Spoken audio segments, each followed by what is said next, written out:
Hello students, welcome to Magnet Brains. This is Anamika Singh. कैसे हैं आप सभी? मैं आशा करती हूँ कि आप सभी बहुत अच्छे होंगे और हाजिर हो चुके होंगे इस प्यारे सी सेशन में, इस प्यारी सी वीडियो में, जहाँ मैं लेकर आई हूँ क्लास 9th में हमारा जो ग्रेविटेशन चैप्टर चल रहा है, यानी गुरुत्वाकर्षण चैप्टर चल रहा है, इसके मल्टीपल चॉइस क्वेश्चन। भाई देखो, बात ऐसी है बेटा, चैप्टर तो हम बहुत अच्छे से पढ़ चुके हैं, लेकिन पॉइंट ये है कि मैम अगर इसके हम एमसीक्यूज देखें तो वो कैसे बन सकते हैं, किस किस तरीके से क्वेश्चंस बन सकते हैं। तो चलो आज के सेशन में इसी को हम जानते हैं। तो इसे स्टार्ट करने के पहले थोड़ी सी मैं जानकारी देती हूँ हमारे न्यू स्टूडेंट्स को जो अभी अभी हमारे चैनल से जुड़े हैं, ताकि उन्हें पता चल जाए कि हमारा मैग्नेट ब्रेन्स क्या क्या फैसिलिटी प्रोवाइड कराता है। सबसे पहले तो अगर आप क्लास 6 से लेकर 12th में किसी भी क्लास में है, so magnet brains Hindi medium channel पर आप अपने सब्जेक्ट की क्लासेस अटेंड कर सकते हैं। बेटा आपको कोई भी क्लास देखनी है, किसी भी क्लास को देखना हो तो आपको कोई कोर्स परचेस नहीं करना है और ना ही किसी तरह की कोई पेमेंट करनी है, क्योंकि मैग्नेट ब्रेन्स प्रोवाइड कराता है क्वालिटी एजुकेशन, वो भी बिल्कुल फ्री ऑफ कॉस्ट। इसी के साथ मैं आपको बताना चाहती हूँ कि हम 5 स्टेट बोर्ड कवर कराते हैं, जैसे UP board, Bihar board, MP board, Rajasthan board, Delhi board, और जितनी भी चीज़ें हम कवर कराते हैं वो सब अरेंज्ड फॉर्मेट में होती है, जहां बेसिक से लेकर एडवांस लेवल हम लेकर चलते हैं एंड आपके सारे डाउट करते हैं सॉल्व। अब बात आती है कि मैं जो आपको पढ़ा रही हूँ और जो मैं आपको पढ़ा चुकी हूँ, सबके नोट्स कहाँ से मिलेंगे। सो बेटा नोट्स की लिंक आपको नीचे मिल जाएगी डिस्क्रिप्शन बॉक्स में, वहाँ से आप ई नोट्स और ई बुक दोनों ही चीज़ें अच्छे से डाउनलोड कर सकते हैं, है ना। और कुछ बच्चे काफ़ी कमेंट्स करते हैं कि मैम जो चीज़ आप पढ़ा रहे हैं आप उसे इंग्लिश में पढ़ाइए। बेटा हमारा इंग्लिश मीडियम चैनल अलग है, हिंदी मीडियम चैनल अलग है। अगर आप पूरा इंग्लिश में पढ़ना चाहते हैं तो आप वहाँ जाकर बिल्कुल अच्छे से पढ़ाई कर सकते हैं, जहाँ केजी से लेकर क्लास 12 तक की क्लासेस वहाँ पर भी आपको अवेलेबल मिल जाएगी, और वो भी same free of cost. Okay, तो स्टार्ट करते हैं आज की इस क्लास को। पहले ही वीडियो को लाइक कर दीजिएगा, पहले ही वीडियो को शेयर कर दीजिएगा। सो बहुविकल्पीय प्रश्न यानी मल्टीपल चॉइस क्वेश्चन का ये रहा पहला क्वेश्चन आप सभी के सामने कि भाई गुरुत्वाकर्षण बल जो होता है, इसके सूत्र में राशि कैपिटल जी का मान होता है। यहाँ पर जो जी है, ये जो कैपिटल जी लिखा हुआ है, इसका मान होता है। लेकिन क्या होता है ये?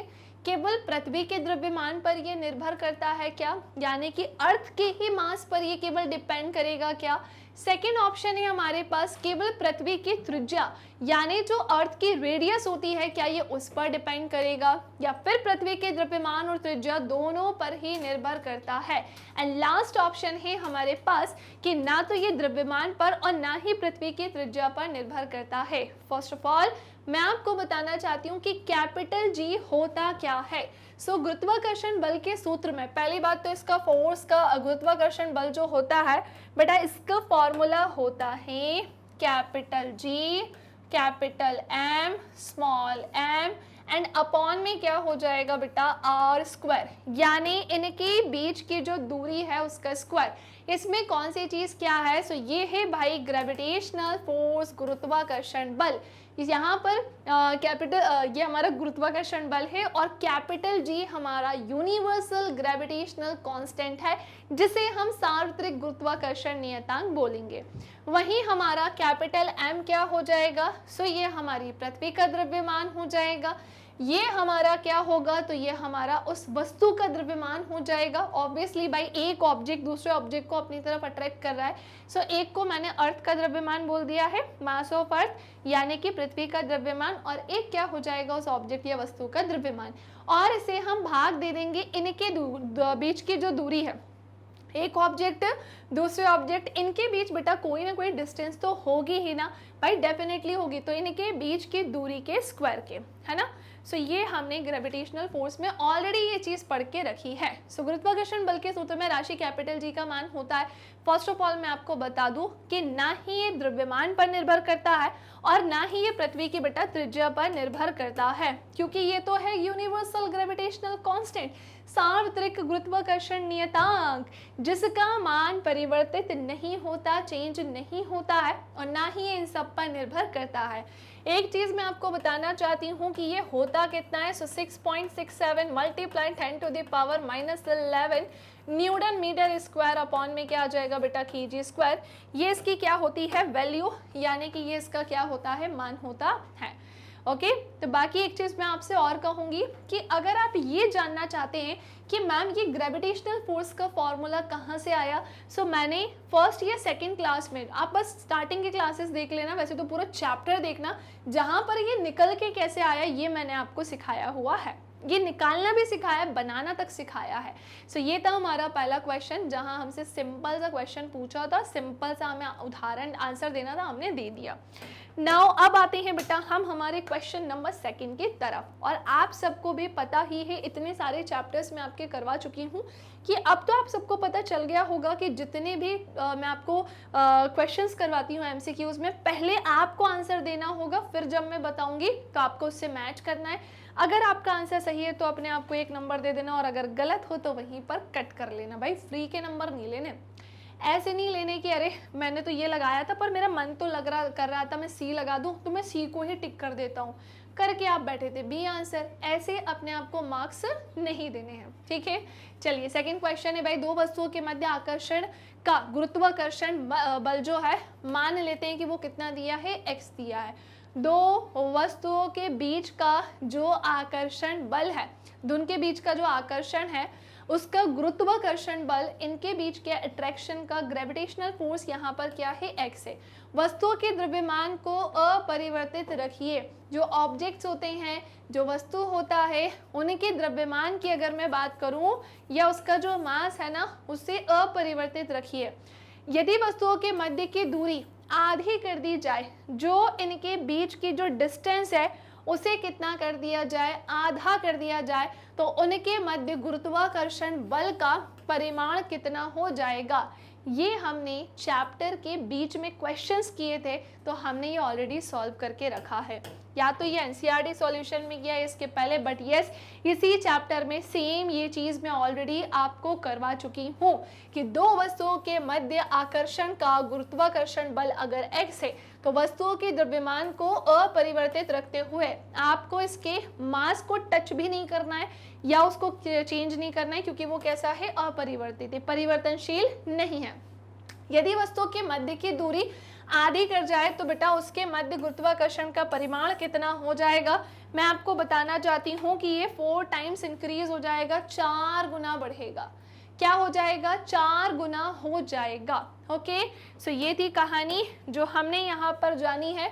बल्कि याद कीजिए मैंने आपको ये कुछ इस तरीके से पढ़ाया था, हाँ ये हमने ऑलरेडी जो है इसे पढ़कर रखा है, और इसके बारे में अगर हम बात करते हैं सो ये 1/4 और ये जो है क्या हो जाएगा, 4 टाइम्स जो है वो बढ़ेगा, है ना, और हम x की वैल्यू लगा देंगे 4x तो ऑब्वियसली हो ही जाएगा। तो नेक्स्ट आते हैं अब हम क्वेश्चन नंबर 3 की तरफ। ये है क्या बेटा अब हमारा, सो ये है हमारा क्वेश्चन नंबर 3, जो हमसे क्या बोल रहे हैं कि भाई पृथ्वी और सेब के मध्य गुरुत्वीय आकर्षण के कारण 100 ग्राम द्रव्यमान का एक सेब एक पेड़ से गिरता है। हमसे क्या बोल रहे हैं कि भाई पृथ्वी और सेब के मध्य जो गुरुत्वीय आकर्षण होता है इसके कारण 100 ग्राम द्रव्यमान का एक सेब जो है भाई वो पेड़ से गिरता है। पेड़ से क्या गिर रहा है, एक ऑब्जेक्ट। ऑब्जेक्ट क्या है भाई, सेब है, और सेब का मास कितना है बेटा, 100 ग्राम है। यदि सेब पर पृथ्वी द्वारा लगाए गए बल का जो परिमाण है वो F1 हो और सेब द्वारा पृथ्वी पर लगाए गए बल का परिमाण जो है वो F2 हो, तो आपको बताना है F1 F2 से बहुत अधिक है क्या, F2 F1 से बहुत अधिक है क्या, या फिर आपको बताना है कि F1 केवल F2 से थोड़ा अधिक है, और लास्ट ऑप्शन है F1 और F2 ठीक बराबर है। तो पहले तो क्वेश्चन समझते हैं, और बहुत साधारण बहुत सिंपल सा क्वेश्चन है। मैं आपको अभी एक कॉन्सेप्ट भी बताऊंगी आंसर बताने के पहले। तो क्वेश्चन हमसे कह रहा है कि पृथ्वी और सेब के बीच गुरुत्वीय आकर्षण के कारण आप जो 100 ग्राम द्रव्यमान का एक सेब जो है वो पेड़ से गिरता है। तो भैया मान लेते हैं, मान लो बेटा कि यहाँ पर क्या बना है, एक पेड़ बना है। क्या बना है बेटा यहाँ पर, सो 100 ग्राम का यहाँ पर क्या बना है बेटा, पेड़ बना है। सो ये है एक ट्री, जहाँ पर अगर हम बात करें सो वो जो सेब है, सेब का जो मास है यानी कि क्या है बेटा, द्रव्यमान है, वो कितना है, सो वो है 100 ग्राम। कितना है, सो वो है 100 ग्राम। फिर क्या बोल रहे हैं, सेब पर पृथ्वी द्वारा लगाए गए परिमाण का, तो सेब पर पृथ्वी के द्वारा लगाए गए बल का जो परिमाण है तो वो कितना है F1, और सेब द्वारा पृथ्वी पर लगाए गए बल का परिमाण कितना है F2। तो ये जो फोर्स है ये किसने लगाया है? अर्थ ने, पहली बात तो। और ये जो फोर्स है ये किसने लगाया है बेटा? एप्पल ने। ये अर्थ के लिए है और ये किसके लिए? एप्पल के लिए। तो मेरी बात ध्यान से सुनिएगा, F1 और F2 इस कंडीशन में क्या होंगे? ठीक बराबर हैं। क्या होंगे? ठीक बराबर होते हैं, क्योंकि हमने पढ़ा है कि एक ऑब्जेक्ट दूसरे ऑब्जेक्ट को अपनी तरफ क्या करता है?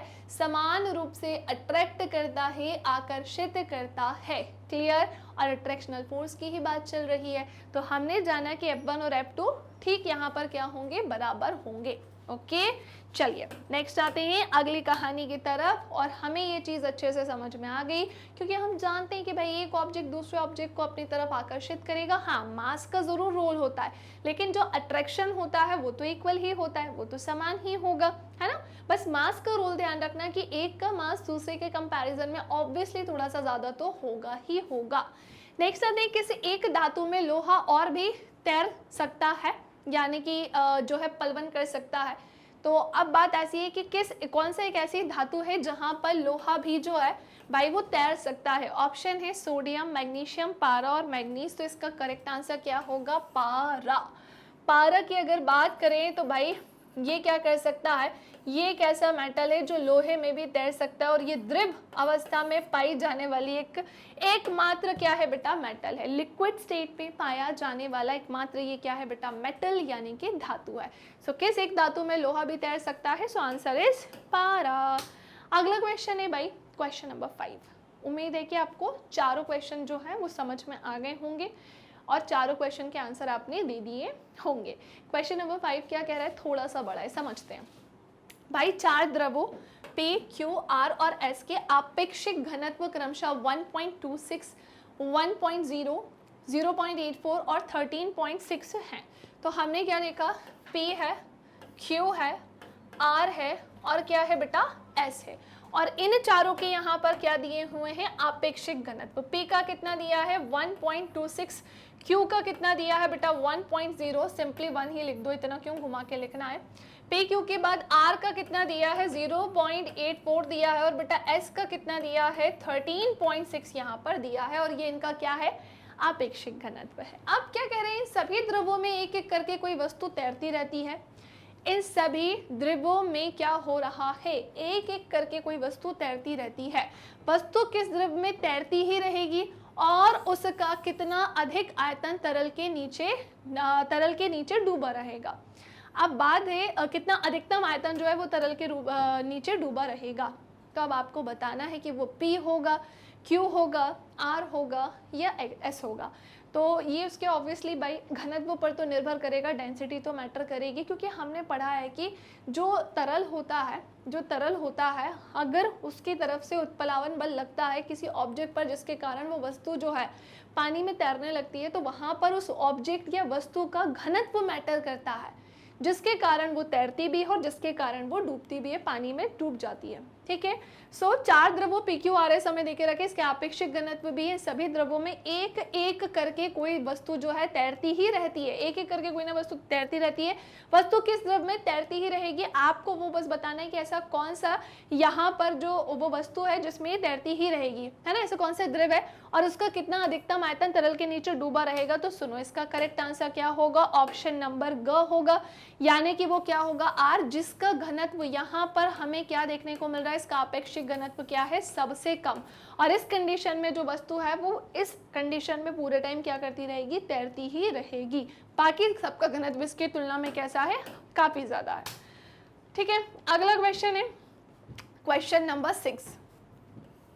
भाई न्यूटन का गुरुत्वाकर्षण का नियम लागू होता है। आपको ये तो पता है कि भाई एक्चुअली हुआ ये था, काफ़ी समय पुरानी बात है। न्यूटन जी ना एक पेड़ के नीचे बैठे थे, तब तक इतनी कहानी नहीं पता चली थी, है ना। तो हुआ ये कि इनके सर के ऊपर एक एप्पल गिरा और इन्होंने विचार किया, है ना। हम होते तो हम एप्पल उठाते हैं, जनरली जब मैं ये चैप्टर पढ़ाती हूँ तो बच्चे यही बोलते मैम क्या ज़रूरत पड़ी थी इनको वो एप्पल जो है खा लेते। हम होते तो हम तो खा लेते। अरे भाई तभी तो हम में और साइंटिस्ट में डिफरेंस है।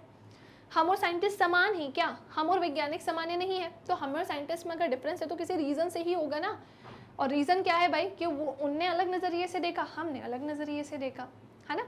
सो बात कुछ ऐसी है कि भाई वो पेड़ के नीचे बैठे से और टपाक से करके उनके सर के ऊपर एक एप्पल गिरा और उन्होंने सोचा कि भाई ये मेरे सर पर क्यों गिरा, ये लेफ्ट में भी गिर सकता था, राइट में भी गिर सकता था, ये नीचे ही क्यों गिरा, ये ऊपर भी तो जा सकता था। सो वहीं से ही हमें ग्रेविटेशन, गुरुत्वाकर्षण के बारे में पता चलता है। और यहाँ पे पूछ रहे हैं कि न्यूटन का जो गुरुत्वाकर्षण का नियम है वो लागू होता है किस पर, केवल अनावेशित कणों के लिए। अनावेशित कण, एक होते हैं आवेशित कण यानी चार्ज पार्टिकल, और एक ऐसे पार्टिकल जो अनावेशित, जो चार्ज नहीं है, ठीक है। सेकंड है केवल ग्रहों के लिए, एंड थर्ड है केवल आकाशीय पिंडों के लिए, एंड फोर्थ है सारे ही पिंडों के लिए। तो कभी भी बेटा ऐसा तो हो ही नहीं सकता है जो ग्रेविटेशनल फोर्स है एक लिमिटेड एरिया है वहीं पर ही लग पाएगा, नहीं। जो ग्रेविटेशनल फोर्स है पूरे विश्व की अगर मैं बात करूं, पूरे वर्ल्ड की अगर मैं बात करूं, तो भाई सभी पिंड एक दूसरे को यहाँ पर आकर्षित करते हैं। क्या बोला है कि गुरुत्वाकर्षण बल, सभी पिंड इसमें एक दूसरे को अपनी ओर क्या करने का काम करते हैं, अट्रैक्ट यानी आकर्षित करने का काम करते हैं। और ये बात हमें किसने बताई थी, न्यूटन जी ने हमें ये चीज बताई थी कि हर एक ऑब्जेक्ट एक दूसरे को अपनी ओर क्या करता है, आकर्षित करता है। सो ये हमारा क्या हो गया, क्वेश्चन नंबर 6 हो गया। अगला क्वेश्चन है बेटा क्वेश्चन नंबर 7। क्या बोल रहे हैं हमसे, किसी ग्रह की सतह पर स्मॉल जी का मान निर्भर करता है। अभी हमने कैपिटल जी की कहानी जानी थी और अब हमारे सामने स्मॉल जी की कहानी आ चुकी है। तो पहले तो तुम लोग ये सुन लो, अगर भूल गए हो तो दोनों में डिफरेंस है भाई, कैपिटल जी अलग होता है, स्मॉल जी अलग होता है। इवन इनके काम भी अलग हैं, इवन इनकी वैल्यूज भी अलग अलग है। तो हमने क्या देखा, किसी ग्रह की सतह पर स्मॉल जी का मान निर्भर करता है किन किन चीज़ों पर, केवल मास यानी द्रव्यमान पर, केवल ग्रह की त्रिज्या पर, द्रव्यमान व त्रिज्या दोनों ही पर, या फिर इनमें से कोई भी नहीं भैया। तो ये ना उसके द्रव्यमान यानी कि मास और उसकी रेडियस दोनों पर ही निर्भर करता है। मास और उसकी रेडियस दोनों पर ही निर्भर करता है। अच्छा समझना, जैसे मैंने इस ऑब्जेक्ट को लिया, हर बार ऑब्वियसली मेरे हाथ में यही रहता है तो मैं इसी का ही एग्जांपल दूंगी ना। सो मैंने लिया इस स्टाइलस को और अगर मैं इसे छोड़ती हूँ कहाँ जाएगा, ऑब्वियसली अर्थ की तरफ ही गिरेगा, टपाक से कहाँ गिरेगा, अर्थ की तरफ ही गिरेगा।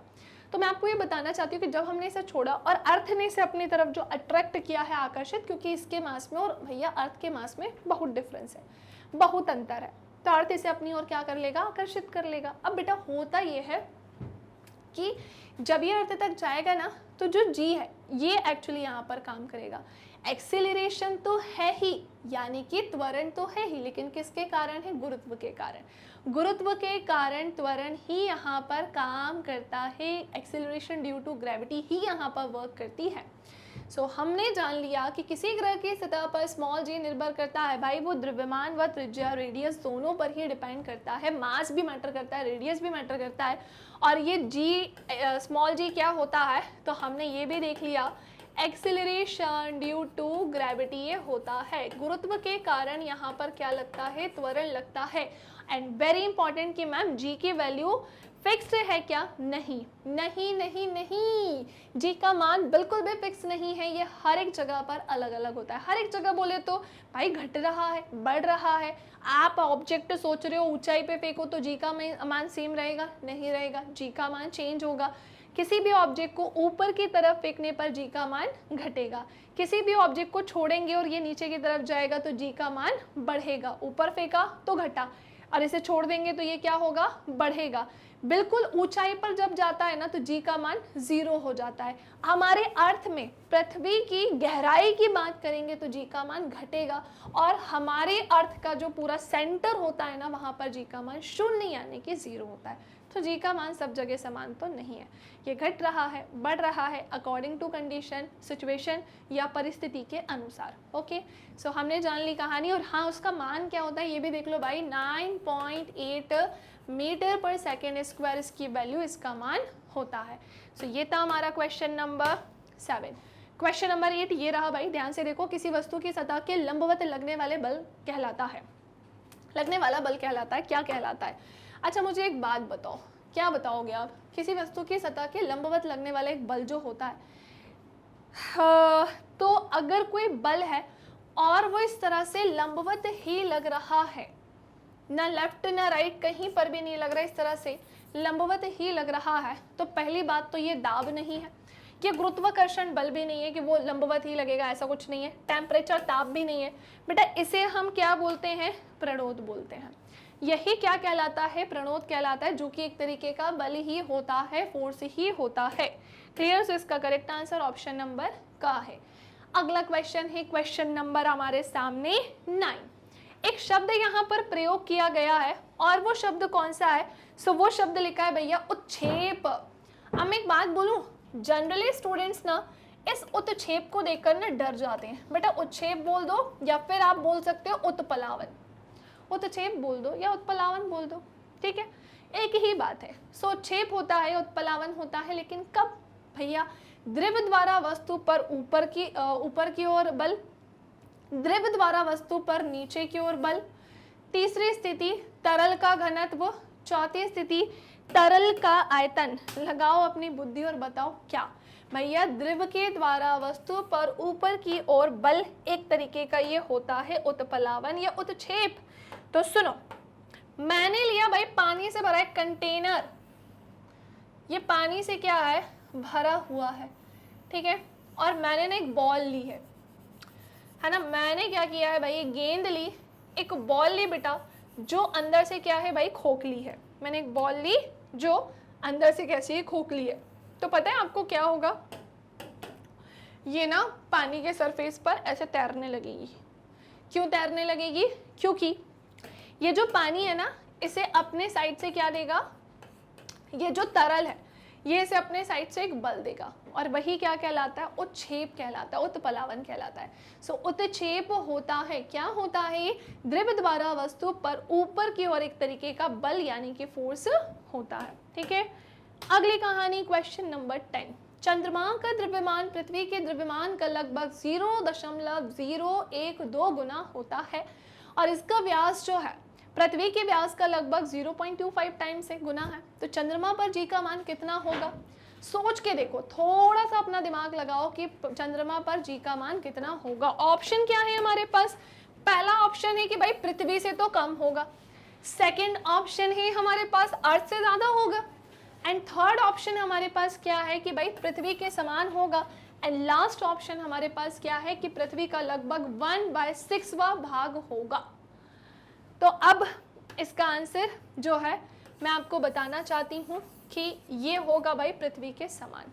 गलती से लास्ट वाला आंसर मत लगा देना, यहाँ पे ये आंसर नहीं होगा कि चंद्रमा का द्रव्यमान पृथ्वी के द्रव्यमान का लगभग, आपको कंडीशन देके रखी 0.012 गुना है, और इसका जो व्यास है वो पृथ्वी के व्यास का लगभग 0.025 जो है 0.25 जो है टाइम से। तो चंद्रमा पर जी का मान, कैपिटल जी का मान पूछ रहे हैं, है ना, चंद्रमा पर कैपिटल जी का मान कितना होगा, सो हम क्या बोलेंगे, वो पृथ्वी के समान ही होगा, क्योंकि ऑलरेडी ये यूनिवर्सल ग्रेविटेशनल कांस्टेंट है भाई, यूनिवर्सल ग्रेविटेशनल कांस्टेंट है ना, जो अपने मान को चेंज नहीं करता, परिवर्तित नहीं करता। ओके, नाउ अगला क्वेश्चन, क्वेश्चन नंबर 11। भाई चंद्रमा की सतह पर स्मॉल जी का मान है पृथ्वी के समान, पृथ्वी से कम, पृथ्वी से ज्यादा, या दिन प्रतिदिन बदलता है। हमने क्या देखा, चंद्रमा की सतह पर जी का मान होता है। हमने अर्थ के सरफेस पर तो जी का मान देख लिया, हमने अर्थ पर तो देखा कि भाई जी का जो मान है ना वो चेंज होता रहता है ना, ये फिक्स्ड नहीं है, बदलता रहता है, घटता है, बढ़ता है ना, जीरो भी हो जाता है। हमने ये चीज़ जानी। इवन इवन इवन, सुनो एक चीज़ और बताऊँ मैं इसको लेकर, ये है हमारी अर्थ, ये है हमारी अर्थ, और सुनो अर्थ का जो ये पोल होता है ना, अर्थ का ये जो पोल है ना, और ये जो इक्वेटर लाइन है, अर्थ के पोल पर जो जी का मान है ना भैया, सुन लो, अधिकतम होता है, मैक्सिमम होता है, कितना होता है, अधिकतम, मैक्सिमम। और वहीं अगर मैं भूमध्य रेखा की बात करती हूँ, इक्वेटर लाइन की, तो जी का मान यहाँ पर क्या होता है बेटा, न्यूनतम होता है। बहुत अच्छी बात बताइए मैंने ये आपको कि हमारे अर्थ के पोल यानी कि ध्रुव पर जी का मान मैक्सिमम होता है, अधिकतम होता है, और हमारी जो इक्वेटर लाइन है यहाँ पर न्यूनतम होता है। तो जी का मान तो हर जगह चेंज होता हुआ दिख रहा है। लेकिन अगर बात आती है कि चंद्रमा की सतह पर जी का मान होता है भाई अर्थ से कम होता है, चंद्रमा की जो सरफेस है ना वहां पर तो जी का मान अर्थ से कैसा होता है, कम होता है, ये ध्यान रखना। अर्थ का तो पता है। और पृथ्वी के गुरुत्वाकर्षण के कारण त्वरण का मान कितना होता है, अर्थ का जो ग्रेविटेशन होता है, ठीक है, अर्थ का जो ग्रेविटेशन होता है, इसके कारण एक्सेलरेशन का जो मान है, जो वैल्यू है, वो कितना होगा? भूमध्य रेखा और ध्रुवों पर समान होगी क्या? ध्रुवों पर सबसे कम होगी क्या? अभी बताइए कहानी। भूमध्य रेखा पर सबसे कम होगी या फिर ध्रुव से भूमध्य रेखा तक बढ़ता जाता है? आप मुझे एक बात बताओ, भूमध्य रेखा और ध्रुवों पर समान होता है क्या? रॉन्ग। ध्रुवों पर सबसे कम होता है क्या? तो पोल पर तो सबसे ज्यादा है। भूमध्य रेखा पर सबसे कम अभी हमने पढ़ा है और ये तो रॉन्ग है।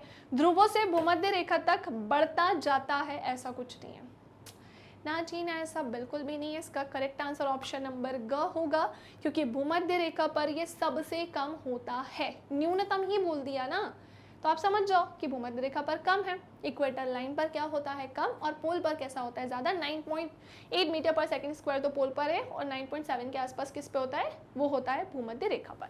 ठीक है, question number 12 done done done done. आते हैं क्वेश्चन नंबर 13 की तरफ। गुरुत्वाकर्षण का नियम किसके मध्य गुरुत्वाकर्षण बल देता है? सोच के देखो। अब आप सोचो, वो एक सिंगल छोटू सा फॉर्मूला कैसे घुमा घुमा के हमें क्वेश्चन दे रहा है ना। अब आप लोग सोचते हो कि मैम एक सिंपल सा फॉर्मूला, हमसे तो मैम फॉर्मूला ही याद नहीं हो रहा। अब तुम सोचो कि उस फॉर्मूले से न जाने कितने क्वेश्चन तो अभी मैंने ही तुम्हें बता दिए घुमा फिरा के, है ना। तो भाई क्लास 9 के इस चैप्टर में ऐसा भी नहीं है कि बहुत कुछ है, अभी तो छोटी क्लास में, उसके अकॉर्डिंग जितना होना चाहिए उतना तो है ही। ठीक है, तो बात ऐसी है कि गुरुत्वाकर्षण का जो नियम है वो किसके मध्य गुरुत्वाकर्षण बल देता है? ऑप्शन फर्स्ट, केवल पृथ्वी और एक बिंदु द्रव्यमान के मध्य। सेकेंड ऑप्शन है केवल पृथ्वी और सूर्य के मध्य। थर्ड ऑप्शन है कुछ द्रव्यमान वाले दो पिंडों के मध्य। एंड फोर्थ ऑप्शन है केवल दो आवेशित पिंडों के मध्य। क्या लगता है किसके बीच? तो ध्यान से सुनेंगे, इसका जो करेक्ट आंसर है कुछ द्रव्यमान वाले दो पिंडों के मध्य। ऑब्वियसली भाई जो ग्रेविटेशनल फोर्स होता है, हमें भाई ग्रेविटेशनल लॉ ने क्या बताया? गुरुत्वाकर्षण के नियम ने यही ना बताया है कि एक ऑब्जेक्ट जो है दूसरे ऑब्जेक्ट को अपनी ओर आकर्षित करता है, अट्रैक्ट करता है, और इनके बीच में कुछ ना कुछ क्या होता है, इन वस्तु के में क्या होता है, कुछ ना कुछ मास तो डेफिनेटली होगा ही होगा, द्रव्यमान तो होगा ही होगा। सो कुछ द्रव्यमान वाले दो पिंडों के मध्य गुरुत्वाकर्षण का नियम किसके मध्य जो है गुरुत्वाकर्षण बल देता है। अगला क्वेश्चन, क्वेश्चन नंबर 14। चलो भाई 14वें नंबर के क्वेश्चन पर हम आ चुके हैं अब। सो क्वेश्चन नंबर 14 हमसे क्या बोलता है बेटा कि कैपिटल F बराबर है capital G capital M small m upon में क्या है भाई d स्क्वायर। चलेगा। इसमें राशि कैपिटल G होगी, इसमें जो राशि है वो कैपिटल G क्या होगी? ऑप्शन है अवलोकन के स्थान पर स्मॉल g के मान पर निर्भर करता है। सेकेंड ऑप्शन है इसका उपयोग बेटा केवल तब ही किया जाता है जब पृथ्वी दो द्रव्यमानों में से एक हो, है ना, दो द्रव्यमानों में से एक हो। थर्ड ऑप्शन है पृथ्वी की सतह पर सबसे बड़ा है। एंड लास्ट ऑप्शन है अवलोकन के स्थान के बावजूद समान मान का है। तो ऑब्वियसली ये चेंज नहीं होता है, क्योंकि इसे हम क्या बोलेंगे? तो भैया इसी को हम बोलेंगे, हमारा ये होगा यूनिवर्सल ग्रेविटेशनल कांस्टेंट। यही क्या है? यूनिवर्सल ग्रेविटेशनल कांस्टेंट, जिसे हम सार्वत्रिक गुरुत्वाकर्षण क्या बोलते हैं बेटा? नियतांक बोलते हैं। यही हमारा सार्वत्रिक गुरुत्वाकर्षण नियतांक। ओके, तो ये था हमारा क्वेश्चन नंबर 14। अगले क्वेश्चन की तरफ बढ़ते हैं, जो कि है हमारा बेटा क्वेश्चन नंबर 15। ओके, चलो देखते हैं इसे अब हम। बेटा किसी वस्तु का जो भार है ना, ध्यान से सुनना, किसी वस्तु का भार वायु में कितना है? 10 न्यूटन है। जब एक तरल में पूरी तरह से इसे डुबोया जाता है ना, तो इसका जो वेट है ना वो 8 न्यूटन होता है। तो आपको सिंपली बताना है कि वस्तु के द्वारा विस्थापित तरल का वजन कितना होगा। विस्थापित तरल का वजन पूछ रहे हैं, ठीक है। सो किसी वस्तु का भार एयर में देकर रखा है, तो पहले हम नोट डाउन कर लेते हैं कि भाई वस्तु का जो भार है, ठीक है, किसी वस्तु का जो भार है वो भी कहाँ पर? वायु में। भाई वो कितना देकर रखा है? 10 न्यूटन, 10 न्यूटन देकर रखा है। जब एक तरल में पूरी तरह से इसे डुबोया जाता है तो इसका जो वेट है वो 8 न्यूटन हो जाता है। जब उस वस्तु को क्या करेंगे? उस वस्तु को तरल में डुबोएंगे तो उसका जो वेट है ना वो कितना हो जाएगा? 8 न्यूटन होगा। सो आपको बताना है कि विस्थापित तरल का वजन कितना होगा। ऑब्वियसली भाई इनका जो डिफरेंस होगा, जो घट के रह गया है, घटा कितना, पहले 10 न्यूटन था, तरल में जब पूरी तरह से डूब गया तो वो 8 न्यूटन रह गया, तो 2 न्यूटन जो है वो विस्थापित हो गया। तो ऑब्वियसली इसका करेक्ट आंसर ऑप्शन नंबर क होगा। ठीक है, अगला क्वेश्चन, क्वेश्चन नंबर 16 है। 4 गेंदें हैं आप सभी के सामने, ए बी सी और डी पूरी तरह से डूबी हुई, जो तरल के क्रमशः 10 मिलीलीटर, 24 मिलीलीटर और 15 मिलीलीटर और 12 मिलीलीटर को विस्थापित करती हैं। चलिए, तो ये ml की बात चल रही है। ml में बताया जा रहा है भार में अधिकतम प्रत्यक्ष हानि से गुजरने वाली वो गेंद कौन सी होगी। सबसे पहले तो 4 गेंदें हैं, ए बी सी डी, और आपको यहाँ पर क्या बताया गया है कि ए बी सी डी पूरी तरह से डूबी हुई, जो तरल में क्रमशः, है ना, कितनी डूबी हैं भाई। इसकी बात करेंगे सो ये 10 ml, ठीक है। बी की बात करेंगे सो वो 24 ml, सी की बात करेंगे सो 15 ml, और डी की बात करेंगे सो वो 12 ml। क्लियर। चलो, तो अब हमें इतना बता दो कि इनको विस्थापित ये कर रही है, ठीक है, और भार में अधिकतम प्रत्यक्ष हानि से गुजरने वाली वो गेंद कौन सी होगी। ऑब्वियसली भाई ये होगी, बी गेंद होगी, जिसमें हमने अगर बात करें बी गेंद को लेकर कि भाई भार में अधिकतम प्रत्यक्ष हानि से गुजरने वाली वो गेंद कितनी होगी, कौन सी होगी, सो वो बी होगी। ठीक है, सो 4 गेंदें हमारे पास दी गई थी, जो तरल में पूरी तरह से डूबी हुई थी, और जो तरल में क्रमशः, अगर हम ए की बात करें सो वो 10 ml तक डूबी थी, बी गेंद जो है वो 24 ml तक डूबी थी, और सी की बात करें सो 15 ml, और डी को ये क्या कर रही थी, विस्थापित कर रही थी। तक डूबी नहीं थी, एक्चुअली इन्हें क्या कर रही थी, डिस्प्लेस यानी कि विस्थापित। तो भार में अधिकतम प्रत्यक्ष हानि से गुजरने वाली, भाई ज़्यादा हानि कहाँ होगी, जहाँ पर ज़्यादा डिस्प्लेसमेंट हो जाएगा, डिस्प्लेस्ड हो जाएगी वो चीज़, और वो किस में हो रही है, तो बी गेंद में हो रही है, इतना डालने से। अगला क्वेश्चन, क्वेश्चन नंबर 17 है। पृथ्वी पर बड़ी संख्या में गैसों से युक्त वातावरण किसके द्वारा धारण किया जाता है। पृथ्वी पर बड़ी संख्या में गैसों से युक्त वातावरण जो है वो किसके द्वारा धारण किया जाता है। पवनों के द्वारा, मेघों के द्वारा, पृथ्वी के चुंबकीय क्षेत्र के द्वारा, या फिर ग्रेविटेशन के कारण या ग्रेविटेशन के द्वारा। सो ऑब्वियसली इसका करेक्ट आंसर क्या होगा, ग्रेविटेशन होगा, यानी कि गुरुत्वाकर्षण होगा। ठीक है, चलिए, ग्रेविटेशन इसका क्या है भाई, करेक्ट आंसर है। अगली क्वेश्चन की तरफ आते हैं, क्वेश्चन नंबर 18। त्रिज्या, रेडियस कैपिटल आर अपनी पृथ्वी के केंद्र पर किसी वस्तु का भार कितना होगा। 0 है पृथ्वी की सतह पर वजन का आर टाइम से, या फिर इंफिनिटी अनंत है, एंड लास्ट ऑप्शन है पृथ्वी की सतह पर वजन का 1/r का स्क्वायर टाइम से, आर स्क्वायर टाइम से। तो सुनो, ये 0 होगा।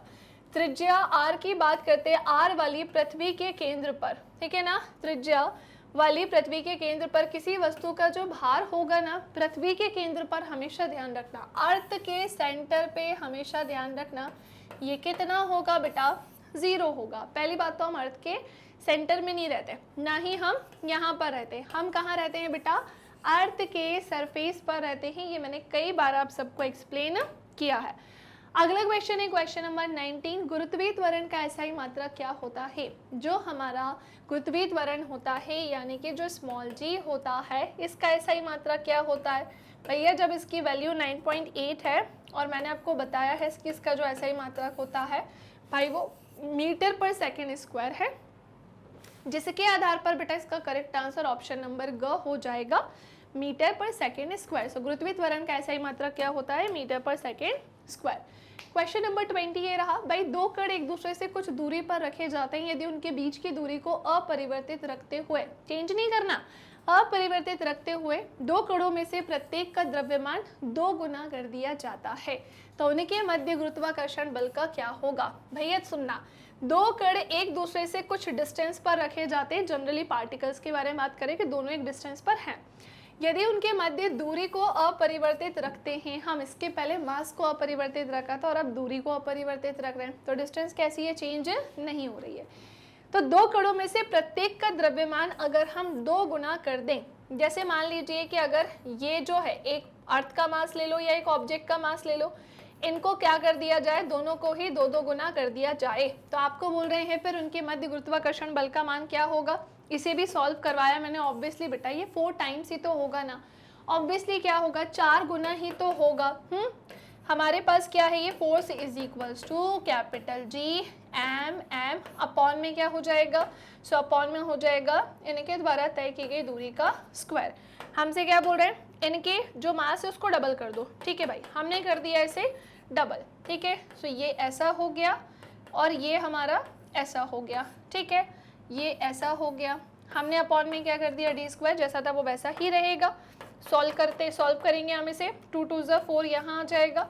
और क्या मैं इसे ऐसे लिख सकती हूँ, बिल्कुल लिख सकती हूँ, कैपिटल एम स्मॉल एम और अपॉन में क्या हो जाएगा बेटा, सो ध्यान से सुने, कैपिटल एम होगा स्मॉल एम होगा और अपॉन में क्या आ जाएगा बेटा, डी का स्क्वायर आएगा, चेंज ही नहीं हो सकता।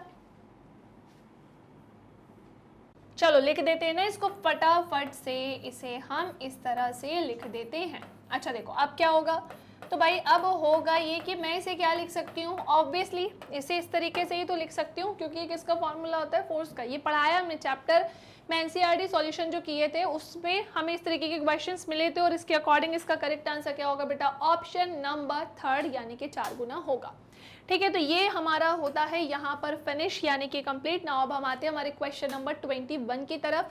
एक वस्तु को u वेग से लंबवत ऊपर की ओर फेंका जाता है, भाई एक ऑब्जेक्ट है उसकी वेलोसिटी क्या है u और इसे लंबवत ऊपर की ओर फेंका जाता है ना। तो अधिकतम ऊंचाई h जिस पर वह वापस गिरने से पहले उठेगी वह क्या होगी, तो हमेशा ध्यान रखना कि ये होगी क्या भाई, u स्क्वायर अपॉन में क्या आ जाएगा ug, क्या होगी u स्क्वायर अपॉन में ug होगी। अगला क्वेश्चन है क्वेश्चन नंबर 21। दो द्रव्यमानों के बीच की दूरी को 2 गुना करने पर द्रव्यमानों के बीच गुरुत्वाकर्षण बल का क्या होगा।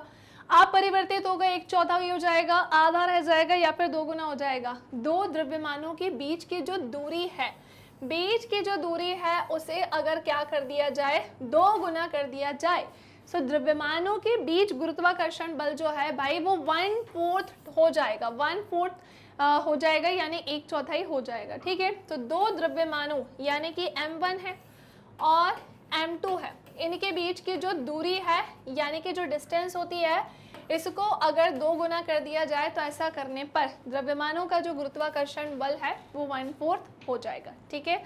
अगला क्वेश्चन आते हैं क्वेश्चन नंबर 23। निम्न में से सही कथन की पहचान करिए। पृथ्वी की सतह पर प्रत्येक बिंदु पर जी का मान समान होता है, रॉन्ग, ऐसा कुछ नहीं होता। पृथ्वी की सतह पर प्रत्येक बिंदु पर जी का मान चेंज होता रहता है।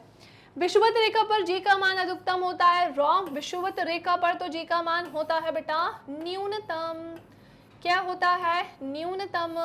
नेक्स्ट आती है पृथ्वी की सतह के ऊपर अथवा सतह के नीचे जी का मान कम होता है। तो पृथ्वी की सतह के ऊपर, सतह के नीचे जी का मान कम होता है, ध्रुवों पर जी का मान विषुवत रेखा की तुलना में ज्यादा होता है। जी हाँ, बिल्कुल सही कहा है, क्योंकि पोल्स पर जो जी का मान है, कहाँ पर बेटा, पोल पर जो जी का मान होता है वो अधिक होता है, किसकी तुलना में, विषुवत रेखा पर, इक्वेटर लाइन। अभी तो क्वेश्चन किया था इससे मिलता जुलता, हाँ अभी तो क्वेश्चन किया था। अगला क्वेश्चन, क्वेश्चन नंबर 24। आज के इस क्लास में टोटल जो क्वेश्चंस बेटा मैंने लिए हैं ना वो 25 लिए हैं। कितने क्वेश्चंस आज मैंने लिए हैं, सो 25 क्वेश्चन मैंने आज के सेशन में, आज की इस क्लास में लिए हैं, ठीक है। तो देखते हैं आपके 25 में से कितने नंबर आने वाले हैं। जहां तक मुझे ऐसा लगता है कि कम से कम तुम 21, 22 से तो ज़्यादा नंबर लाओगे ही, 22, 23, 24, 25 इतना तो अच्छे नंबर हो जाएंगे फिर। और हाँ, कमेंट करके ज़रूर बताना कि भले ही तुम्हारे 1 नंबर आए चलेगा, बस सच बोलना, यहीं से ही तुम्हारा टेस्ट होगा। जीवन में ना सच बोलोगे तो हमेशा आगे बढ़ोगे, झूठ कभी मत बोलना। पता है क्या होता है, झूठ बोलने से ना खुद को ही ऐसे बेचैनी होने लगती है कि यार आज मैंने ना ये झूठ बोला था, है ना, मेरे ना इतने मार्क्स आए थे पर मैंने घर पे ये बताया, मतलब हम ना अपने आप से झूठ बोल के अपना ही नुकसान करा रहे। सो बेटर ये है कि सच बोल दो, वो थोड़ी देर का जो गुस्सा फूटेगा घर वालों का, उसके कंपैरिजन में हम जो अपना नुकसान कर रहे हैं ना वो गलत हो जाएगा एटलीस्ट। अच्छा एक बात बताओ, मान लो तुम्हारे कम नंबर आएंगे, तुमने घर वालों को जाकर बताया कि मेरे ना टेस्ट में इतने इतने नंबर आ रहे हैं अभी, तो घर वाले थोड़ा सा डांटेंगे, पढ़ता नहीं है, पढ़ती नहीं है बिल्कुल, जब देखो तो फ़ोन चलाता है, जब देखो तो मोबाइल चलाती है। लेकिन एक बात बताओ, वो हेल्प भी तो करेंगे ना आपको, और हो सकता है उनकी डांट का असर हो आपके ऊपर, फ़र्क पड़े तो आप और पढ़ने बैठ जाओ। तो बस ये पॉइंट्स होते हैं, इसे थोड़ा सा समझा करो और झूठ मत बोला करो, ठीक है। तो कमेंट सेक्शन में भी सच लिखना है, चाहे 0 नंबर आए, चाहे 5 नंबर, चाहे 25 में से 25 नंबर, इस तरह से। सो भाई यदि 4 मीटर स्क्वायर क्षेत्रफल वाली वस्तु पर 300 न्यूटन का जो बल है वो आरोपित होता है, आपको सिंपली दाब बताना है कि दाब कितना होगा। भाई दाब का पहली बात तो फॉर्मूला क्या होता है, दाब का फॉर्मूला क्या होता है, तो भैया वो होता है बल और इसे किससे भाग देना होता है, क्षेत्रफल से, ठीक है। और बल हमारे पास यहाँ कितना दिया गया है, सो फोर्स यानी कि बल हमारे पास है 300 न्यूटन और एरिया यानी कि क्षेत्रफल कितना है वो है 4। तो 4 सत्ते 28 और 4 पंजे 20, यानी ये क्या निकल कर आएगा भाई, सो ये निकल कर आएगा 75 न्यूटन मीटर स्क्वायर। क्या निकल कर आएगा, न्यूटन अपॉन में क्या होगा, मीटर स्क्वायर, यानी कि इसका करेक्ट आंसर ऑप्शन नंबर ख वाला होगा। और ये पता है वहाँ ऐसे लिखा है, आप इसे ऐसे भी लिख सकते हो, न्यूटन मीटर स्क्वायर। कोई कंफ्यूजन, कोई समस्या? सो ये था हमारा क्वेश्चन नंबर 24 जिसका करेक्ट आंसर है ऑप्शन नंबर ख। और आते हैं हम आज के अंतिम क्वेश्चन की तरफ। आज का लास्ट क्वेश्चन ये रहा आप सभी के सामने, एकांक आयतन के द्रव्यमान को क्या कहा जाता है, किसके द्रव्यमान को भाई। सो हमसे एक लास्ट क्वेश्चन और पूछा जा रहा है कि एकांक आयतन के द्रव्यमान को कहते हैं, बोले तो क्या ताप यानी कि बेटा टेम्परेचर, बोले तो दाब यानी कि प्रेशर, या फिर बेटा किसकी बात चल रही है, प्रणोद की या फिर घनत्व की। तो हमने तो जान लिया है कि प्रणोद क्या होता है, ये क्या हो जाएगा यहाँ पर घनत्व। एकांक आयतन के द्रव्यमान को ही क्या कहा जाता है बेटा, घनत्व कहा जाता है। चलो अब जल्दी से मुझे बता दो कि 25 में से 25 नंबर कितने बच्चों के आए हैं, या जितने भी नंबर आए हैं। अभी मैंने आपको एक्सप्लेन किया कि भाई झूठ मत बोलना, बाकी सब करना, तो सही सही सच्चाई के साथ बता दो कि 25 में से 25 नंबर किसके आए हैं, ठीक है। बाकी अब हम बढ़ते हैं आगे की तरफ, और मतलब आगे की तरफ ऐसा कि आज का सेशन भाई फिनिश करने का टाइम आ चुका है, आज का सेशन अंत करने का समय आ चुका है। उम्मीद करती हूँ कि आपको ये वीडियो पसंद आई होगी, अच्छी लगी होगी, है ना, और सारे क्वेश्चंस आपको क्लियर हो गए होंगे कि किसी भी क्वेश्चन का ये वाला आंसर जो है अगर है तो भाई क्यों है, ये सारी चीज़ें आपको अच्छे से समझ में आ गई होगी। तो वीडियो को लाइक करना है, वीडियो को शेयर करना है, और चैनल को सब्सक्राइब नहीं किया वो तो सबसे पहले कर दो। साथ ही साथ मैग्नेट ब्रेन्स की भाई कुछ अदर प्लेटफॉर्म्स भी हैं, जल्दी से जाओ, जाकर वहाँ पर भी मैग्नेट ब्रेन्स को फॉलो कर दो, सब्सक्राइब कर दो, चाहे वो इंस्टाग्राम हो, चाहे वो फेसबुक है, वहाँ पर जाकर जुड़ जाओ, ट्विटर पर, टेलीग्राम पर, व्हाट्सएप पे भी आप मैग्नेट ब्रेन्स से कनेक्ट हो सकते हैं। इसी के साथ साथ आप मेरी जो क्लासेस है वो लाइव यूट्यूब पे देख सकते हैं। आप मेरी रिकॉर्डेड क्लासेस तो देखते ही हैं जो यूट्यूब पे मिलती है, लेकिन केवल यूट्यूब पे ही नहीं, आप मुझसे एप्लीकेशन के थ्रू भी जुड़ सकते हैं और वेबसाइट के थ्रू भी जुड़ सकते हैं। इसी के साथ साथ मैं आपको बताना चाहती हूँ कि भाई ई नोट्स और ई बुक की लिंक आपको कहाँ मिलेगी, नीचे डिस्क्रिप्शन बॉक्स में। और ये है हमारे हिंदी इंग्लिश मीडियम के बेटा टॉप कोर्सेज, जहाँ हम CBSE board, Delhi board, Bihar board, UP board, MP board, Rajasthan board, Vedic maths, crash course, spoken English, ये सब कुछ करवाते हैं कवर। सो मिलेंगे नेक्स्ट सेशन में, तब तक के लिए बेटा bye bye, take care, thank you class.